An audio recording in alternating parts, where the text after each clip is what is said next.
Estamos de volta para continuar nosso material de teoria de combate a incêndio, teoria do fogo. Faz parte do conteúdo de prevenção e combate a incêndio. Utilizando a banca CESP-UNB, você vai ter a necessidade de conhecer esse material. Esse material é interessante para a sua prova. Você pretende assumir um cargo como agente de segurança ou transporte. Dando continuidade, nós vamos falar dos processos da combustão.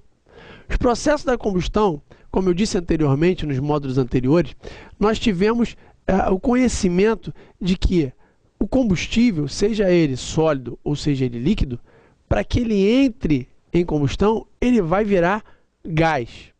Mas nem todos eles viram gás direto. E é importante a gente lembrar desses conceitos lá do tempo de colégio, porque eles são fundamentais no entendimento desse processo de combustão. Por exemplo, processo da combustão. Se o meu combustível é sólido e ele vira líquido, ele sofre um processo de liquefação. No entanto, se o meu combustível sólido ele evapora, ele vira gás direto, sem se tornar líquido, ele sofreu sublimação. Repetindo, se o sólido ele virar líquido, ele sofre liquefação.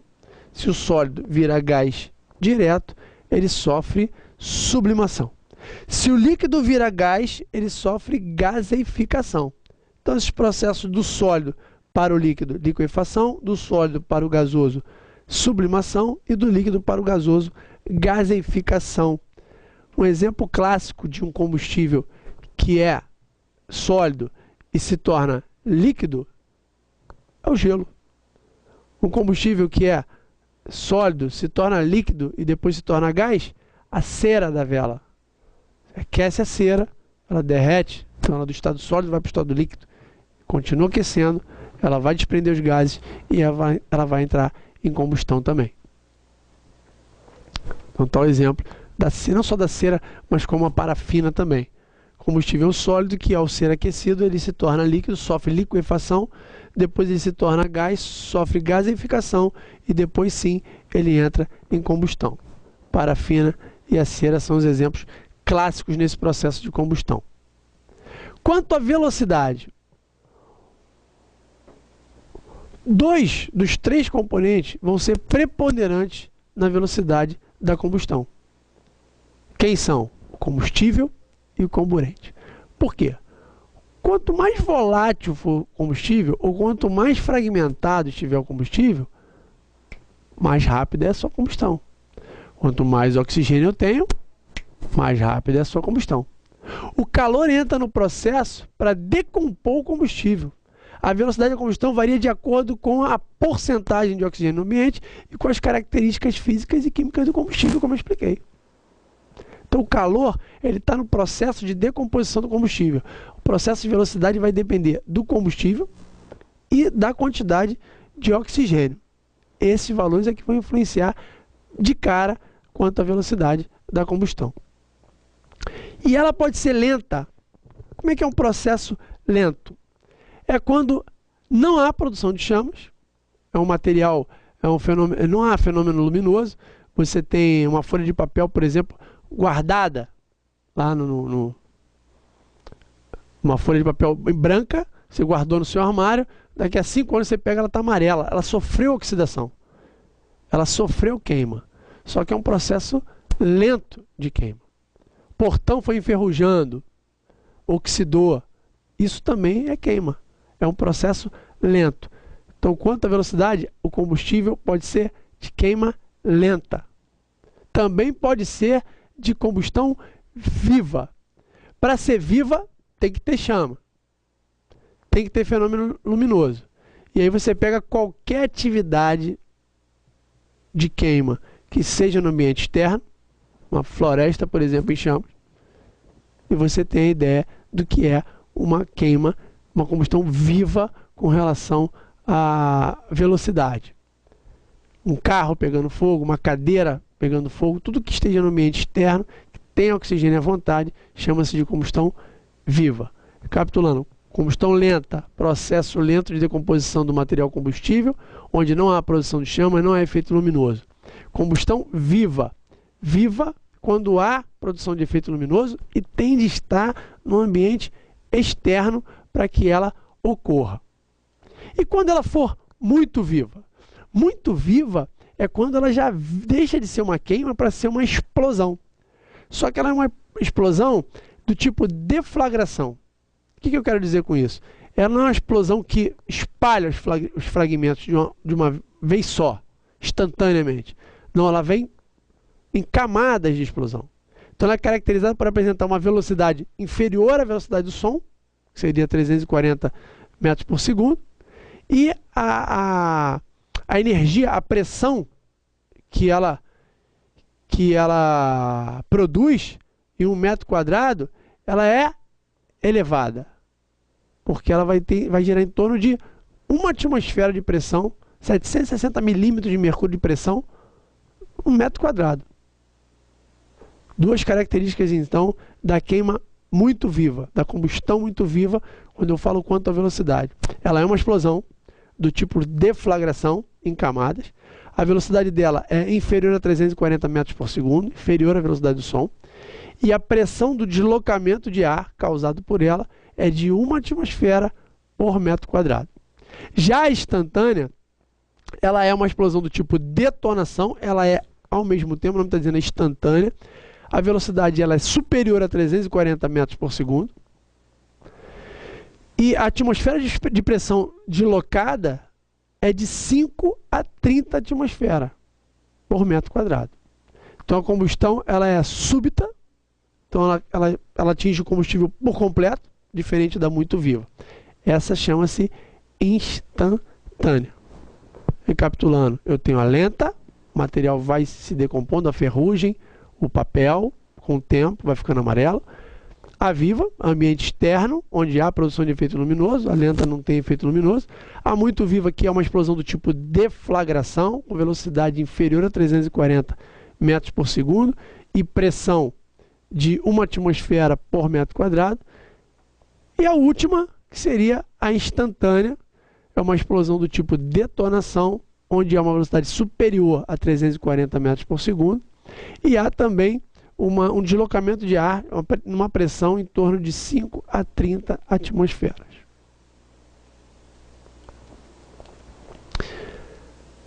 Essa instantânea, ela pode ter pseudoexplosivos.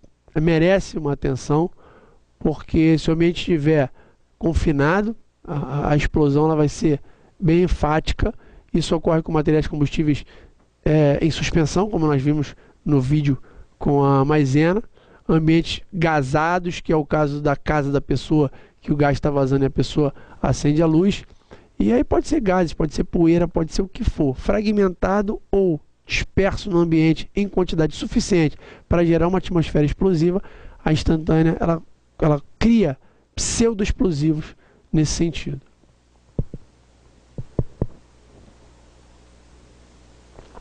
Alguns fatores vão influenciar nessa velocidade, é claro, principalmente na lenta. A lenta eu tenho ali, vamos supor, um portão de ferro e a pessoa mora em frente à praia. A maresia, ela vai agir como um acelerador nesse processo. E os aceleradores a gente chama de catalisadores. Elas interferem na reação, no entanto, não tomam parte dela. E no caso dos catalisadores, eles aumentam a velocidade. Já os inibidores, como o próprio nome já diz, ele diminui a velocidade também sem tomar parte dela. Todos os dois, tanto os catalisadores quanto os inibidores, eles criam uma reação, o catalisador aumentando, o inibidor diminuindo, mas não tomam parte da reação. Um exemplo clássico seria um papel guardado em ambiente arejado, bem ventilado, longe da exposição à umidade.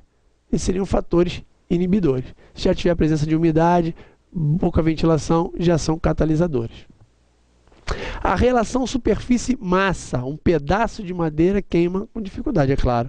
Se você vai comparar isso com a madeira fragmentada, dividida em pedaços, é claro que a madeira dividida em pedaços, quebradinha, ela vai queimar muito mais rápido do que o tronco inteiro de madeira. Então, o primeiro, os catalisadores aumentam a reação sem tomar parte. Os inibidores diminuem a reação sem tomar parte. Relação superfície-massa. Quanto maior o material, mais inteiro o material, menor a velocidade. Quanto mais fragmentado, mais fracionado o material, maior a velocidade. Natureza do combustível. A gasolina ela queima com maior facilidade do que a madeira, do que o papel, do que o jornal. O papel já queima com maior facilidade do que a madeira. Então, a relação de natureza do combustível e velocidade elas são diretamente atreladas. E por fim, a concentração de calor. Quanto mais quente o ambiente, obviamente, maior a velocidade com que os materiais ali presentes vão entrar em combustão. Então eu tenho lá os catalisadores, os inibidores, a relação superfície-massa, a natureza do combustível e a concentração do calor influenciando diretamente na velocidade da reação. Mudando de velocidade para forma, a forma com que a combustão ocorre, ela pode ser completa, ela pode ser incompleta ou ela pode ser espontânea. Quando você lê combustão espontânea, você já começa agora a ter uma ideia do que é. É o apodrecimento de uma fruta, é o enferrujar de um portão, é o amarelamento de uma folha de papel. Essas são espontâneas. Quando eu falo em combustão completa, é quando eu tenho quantidade suficiente de oxigênio e de calor para degradar todo aquele combustível. Ela é completa. O que sobra dela é o gás carbônico, é o CO2. Ele vai consumir oxigênio, vai sobrar CO2. Por quê? Porque todo o combustível foi depletado, todo o combustível foi consumido, não tem mais nada para queimar. Chama-se queima completa. Para isso eu tenho que ter oxigênio a 21%. É uma cadeira de madeira pegando fogo lá fora, no ambiente externo. Queima completa. O CO2 não é um gás tóxico, tranquilamente a cadeira vai queimar. Quando eu falo em queima incompleta, é justamente onde eu tenho ainda combustível para queimar, calor ainda para queimar, no entanto me falta o quê? Oxigênio. O produto disso, desse início desse calor, a utilização do combustível e o pouco oxigênio, o produto disso é o monóxido de carbono, é o CO. Se eu colocar CO no ambiente, que é o monóxido de carbono,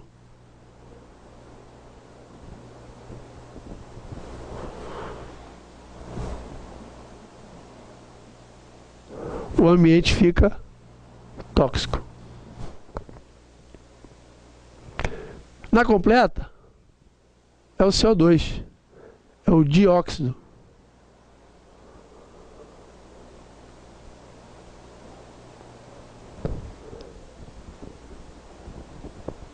Não tóxico. Ou seja, a queima completa, ela degrada todo o material combustível, tem oxigênio suficiente, tem calor suficiente, sobra CO2, não há problema. A incompleta tem combustível, tem calor, mas não tem oxigênio, sobra um material tóxico, um componente tóxico, que é o monóxido de carbono. Se você tiver nesse ambiente, obviamente você vai morrer.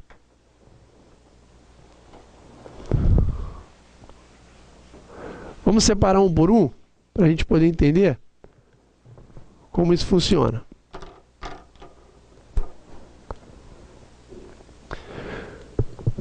Combustão completa ocorre em ambientes abertos, bem ventilados, se manifesta pela emissão de grande quantidade de luz, chamas, você vai ter ali um efeito luminoso muito grande. É claro que vai depender do combustível, o efeito luminoso para a madeira é diferente da madeira, do tecido do papel é diferente do efeito luminoso para a gasolina, para o querosene, para o óleo diesel, então dependendo do material, mas tem na combustão completa um efeito luminoso muito grande, porque eu tenho calor, tenho combustível e tenho oxigênio. O que sobra? Produto dela, CO2. Na sequência, o combustível, tem oxigênio, tem calor. O que sobra? Dióxido de carbono, outros gases, e é claro que se for combustível sólido, vai me sobrar resíduos. Se combustível for líquido, não sobra resíduos. E a gente já viu como característica dos combustíveis líquidos Exatamente, não deixar resíduos. A combustão incompleta. Ambiente fechado, uma sala, vários combustíveis, calor, mas não tem o quê? O oxigênio. A maior parte do oxigênio vai gerar o monóxido de carbono. E aí o monóxido de carbono é tóxico. Se não houver alimentação de oxigênio, o fogo ele pode até apagar. O produto principal da combustão é o gás monóxido de carbono, além de outros gases irredutíveis. É o que vai sobrar da combustão incompleta. A gente vai entender, um pouquinho mais à frente, que esses conceitos são fundamentais para entender os efeitos da teoria do fogo.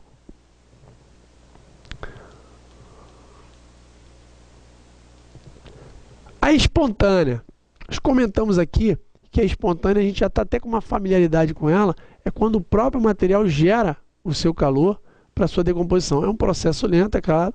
Então o material ele é armazenado em condições que favorecem a combustão espontânea, ou seja, muita umidade, pouca ventilação, pura presença de maresia e por aí vai. Reage com o oxigênio do ar de um outro portador, gerando calor, iniciando o seu aquecimento. Esse calor, caso esse calor não saia, o material combustível continuará se aquecendo até pegar fogo sozinho, sem qualquer fonte externa de ignição. É o exemplo da fermentação de um material líquido, por exemplo, em combustão.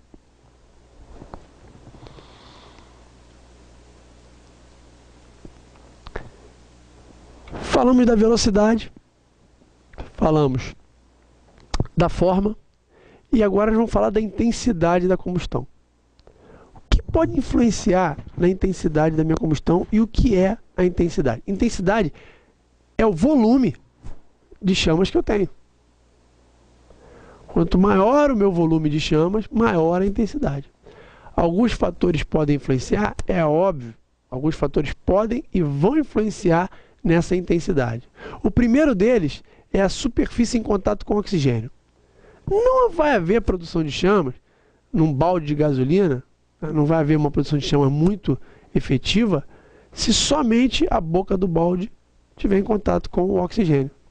Toda a gasolina embaixo não está em contato com o oxigênio. E aí não me adianta eu ter fogo numa quantidade grande de gasolina, porque só queima o que é a superfície.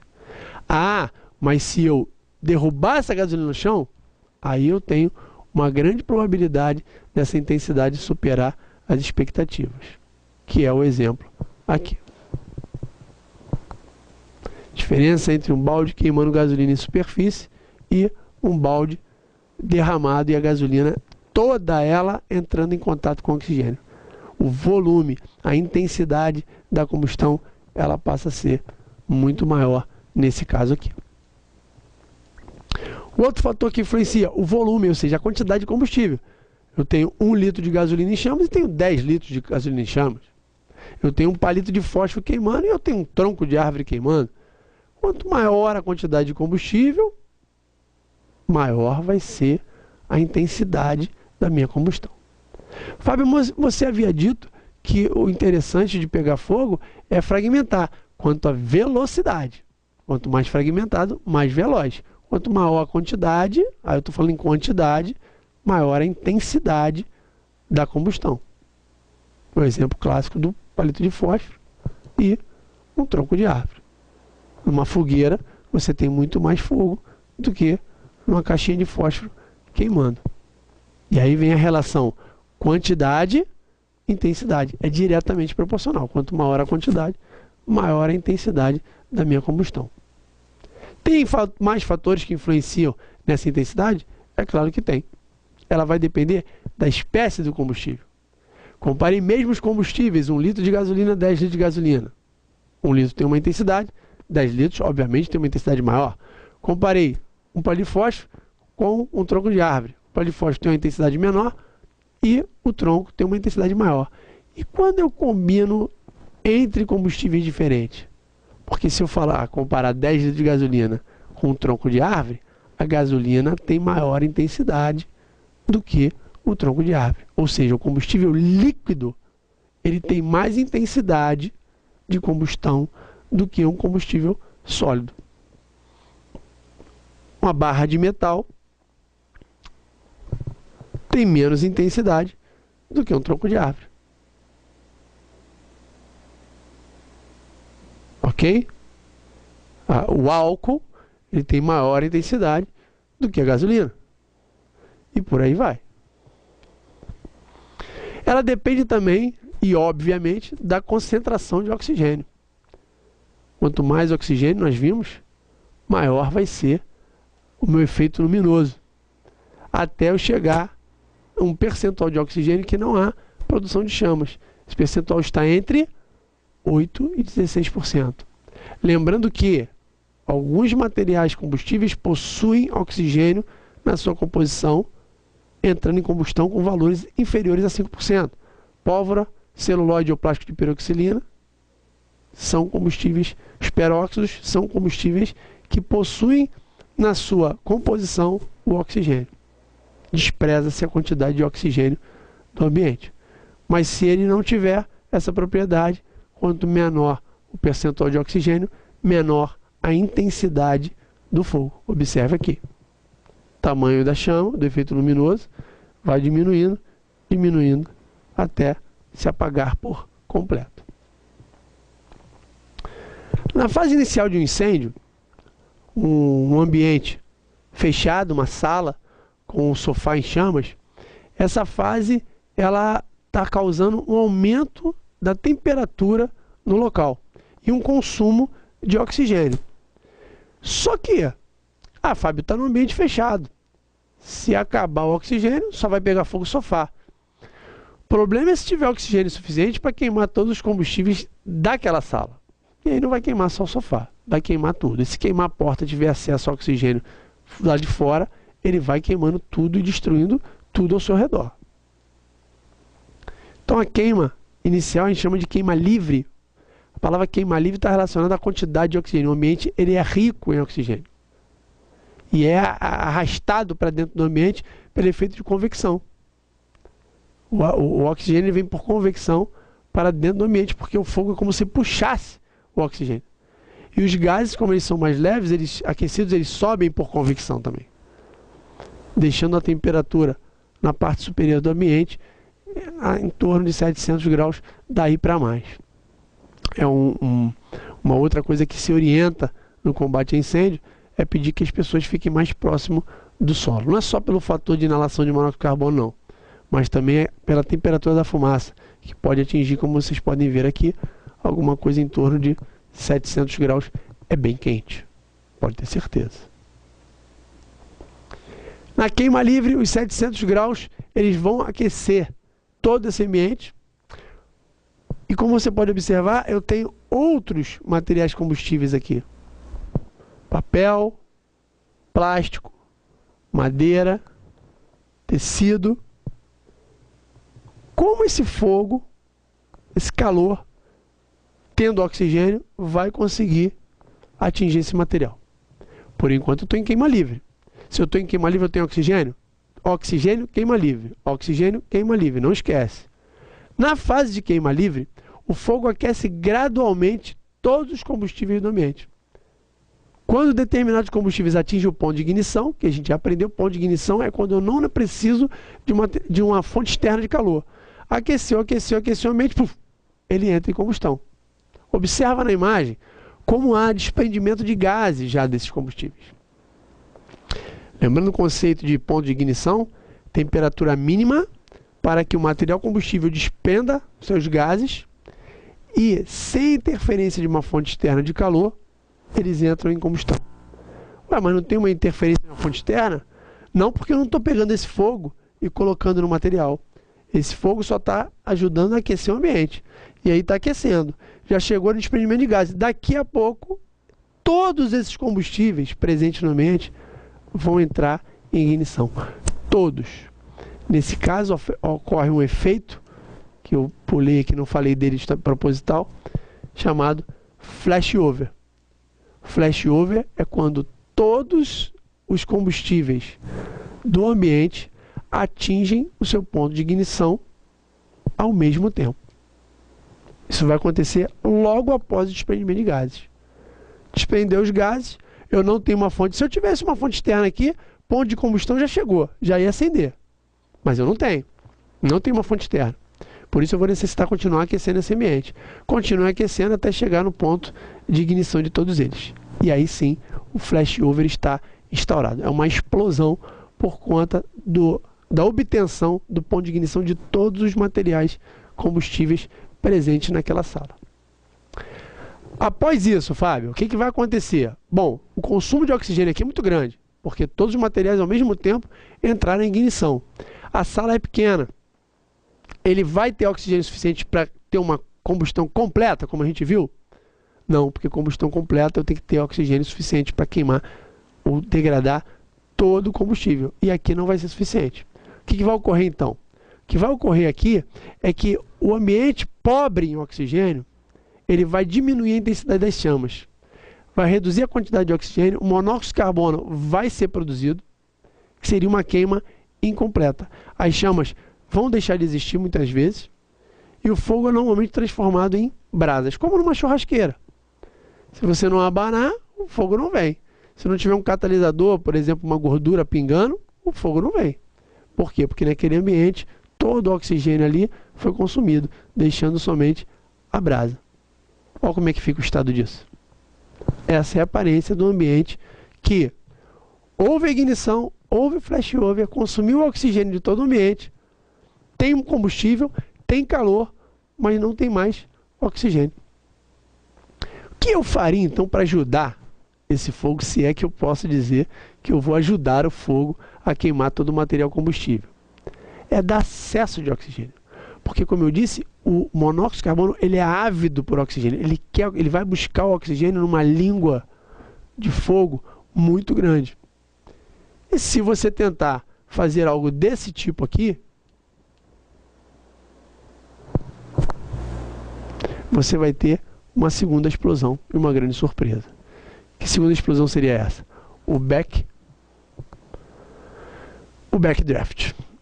O backdraft é na fase de queima lenta, a combustão ela é incompleta, não há oxigênio suficiente, contudo o calor ainda é suficiente para gerar a combustão. O backdraft ele vai acontecer quando você der acesso de oxigênio àquele ambiente mais uma vez. E aí seria alguma coisa nesse sentido aqui, onde o indivíduo deu acesso ao oxigênio e o fogo foi buscar esse oxigênio. É como se eu tivesse catalisado aquele ambiente. No desenho é muito bonito. A ideia é que a gente veja isso aqui na prática. Então vamos ver como é que isso aqui funciona na prática, um backdraft bem atingido. Vamos lá. Não há produção de chamas. Quando o vidro parte, você tem o calor atingindo o material. Mais uma vez, não há chamas, está em queima lenta, incompleta, e aí você tem o vidro partindo e o backdraft acontecendo. Foi muito interessante estar com vocês nesse modo, falar sobre a transmissão de calor, falar sobre a intensidade, a forma de uma combustão, falar das fases da combustão, a fase inicial, que é o desprendimento de gases, há o fogo em primeiro momento, há o aumento de temperatura, principalmente por convecção.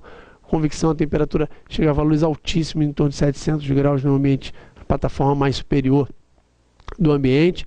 Aquecendo esse ambiente faz com que haja desprendimento de gases, de outros materiais combustíveis, e por fim, esses materiais combustíveis estariam entrando em ignição todos ao mesmo tempo, causando a primeira explosão chamada flashover.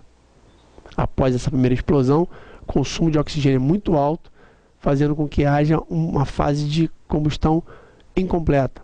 Muito monóxido de carbono com muita vontade de achar oxigênio. E ao dar acesso de oxigênio nesse ambiente, eu faria uma segunda explosão chamada de backdraft. Todos os dois muito em voga no mercado, esse conhecimento é recente desses dois fatores e vem ocorrendo com certa constância. Faz parte do conteúdo teórico para a teoria do fogo, importante para o entendimento, conhecimento de prevenção e combate a incêndio. No próximo bloco, nós vamos continuar, depois de falarmos sobre backdraft, nós vamos continuar indicando agora as classes dos incêndios. Quais são as classes, quais são os métodos extintores, questões muito cobradas em prova. Eu não vejo uma prova há muito tempo que trata sobre combate e prevenção a incêndio, que não fala de classe de incêndio e que não fala de métodos extintores adequados a cada classe. Daqui a pouquinho a gente volta, acompanhe o próximo módulo, não perca, é muito importante para quem vai fazer essa prova para a gente, segurança. Boa sorte para a gente. Até já.